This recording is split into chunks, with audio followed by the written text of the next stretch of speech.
Bonjour à tous, donc on se retrouve aujourd'hui pour une nouvelle vidéo comme tous les samedis maintenant, on va essayer de garder un petit rythme. Donc vidéo assez spéciale que ça fait assez longtemps que je veux tourner, près de 2 mois.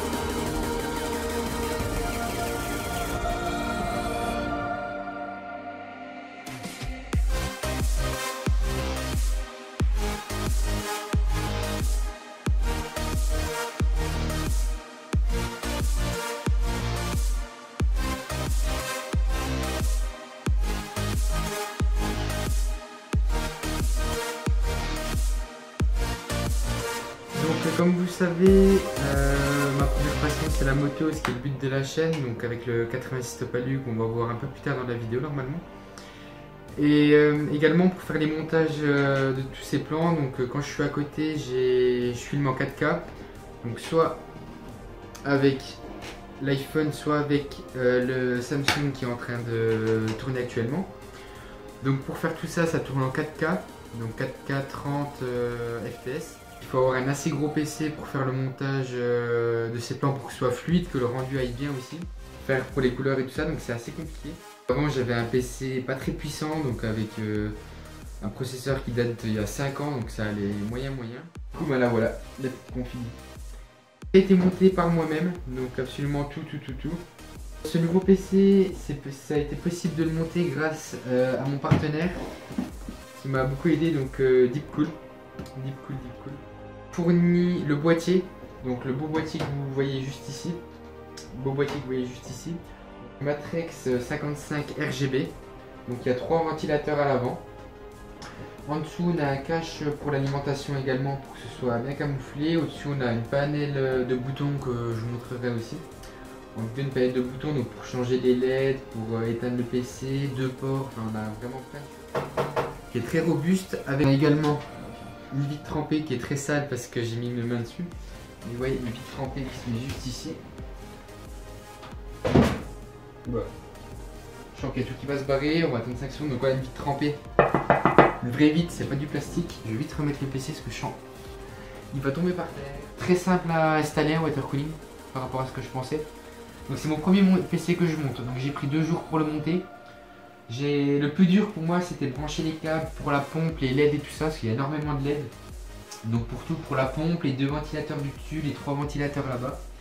Donc ça fait pas mal de câbles, mais franchement c'était assez facile. Config, j'ai pris une assez grosse config. Au niveau du processeur, j'ai pris les tout derniers Coffee Lake, donc j'ai pris un i5 8600K. Donc c'est à peu près égal à un i7 7700K. Donc vous connaissez ce que beaucoup de youtubeurs, MXM, tout ça, ils ont ça. 1600K parce que comme c'est un modèle K, il est overclockable. Donc je l'ai overclocké à 4,9 GHz, ce qui est plutôt pas mal. Si vous y connaissez un minimum. Et cela a été possible également de l'overclocker et de prendre un processeur overclockable grâce toujours à Deepcool. Ils m'ont fourni donc un de leurs meilleurs water cooling. Donc c'est pour refroidir le processeur avec du liquide. Donc c'est bien plus performant et plus silencieux que si c'était avec un ventilateur par-dessus. Donc c'est pour ça que je peux overclocker mon processeur sans qu'il chauffe trop. Donc je vous mettrai quelques températures en jeu et tout ça. Et surtout c'est qu'il est magnifique. Donc aussi bien au niveau de la pompe. Donc je vous mettrai des plans de la pompe qui est juste au milieu. Et des 2 ventilateurs qui sont au-dessus. Donc tout est réglable par rapport aux 3 ventilateurs de devant, la pompe et puis les 2 ventilateurs du dessus. Donc toutes les couleurs sont réglables. Voilà, toutes les couleurs sont réglables. Donc c'est plutôt pas mal. Donc au niveau de la config, comme je vous ai dit, on a le i5 8600K refroidi par le water cooling de chez Deepcool qui est le Castle, donc 240 RGB, donc 240 pour les 240 mm de ventilateurs qui sont juste au-dessus. Il est à 140 €. Donc franchement, niveau esthétique, vous voyez quoi, c'est vraiment magnifique. J'ai mis la pompe un peu de travers, mais c'est pas grave. Donc il est magnifique avec les 2 ventilateurs du dessus. tout RGB, donc toutes les couleurs réglables. La pompe elle est magnifique, les câbles sont propres, de qualité. Donc quand vous avez le boîtier plus le water cooling de chez eux, donc ensemble ça fait vraiment la bête de style. PC qui est très silencieux. Donc là il n'y a pas de vitre, mais quand je rajoute la vitre c'est encore plus silencieux parce que la vitre elle est vraiment très épaisse, donc elle est bien, pas étanche mais elle isole bien. Elle isole bien au niveau du son. Ensuite on a une GTX 1060 6Go que j'ai également overclocké. Donc celle-là ça fait un an que je l'ai déjà. Les pièces qui sont dans ce PC ont été payées par mois, donc par l'argent que j'ai reçu grâce à vous de YouTube et de Noël. Donc tout ce que j'ai reçu, ce qui est déjà très bien, c'est ce water cooling, donc le Castle 241 RGB de chez Deepcool. Donc je vous mettrai le lien de ce water cooling en description. Juste après ou en même temps, je sais pas comment je ferai, je vous montrerai les performances de ce water cooling en refroidissement. Donc par rapport à la fréquence et à l'utilisation, donc je vous mettrai ça. Donc il chauffe vraiment très peu le processeur. Également la carte mère donc de chez MSI que j'ai payé également avec mon argent. Donc qui est vraiment bien faite pour l'overclocking. Enfin c'est loin d'être les meilleurs, c'est une bonne. Elle est à peu près à 120 €, donc c'est l'entrée moyenne gamme. Donc elle marche plutôt bien, elle est surtout compatible avec le processeur. Au niveau de l'alimentation, on a chez Be Quiet donc la Pure Power 10, donc niveau elle est vraiment très silencieuse et 600 watts c'est largement suffisant pour moi. Voilà, donc j'ai fait le calcul pour tout ce PC entier, donc comprenant tous les disques durs, donc il y en a 3 dedans, 3 disques durs avec le water cooling, enfin tout le boîtier complet avec tout ce qu'il y a dedans, on en a pour environ 1400 €. Donc j'ai regardé à peu près sur les sites et tout ça.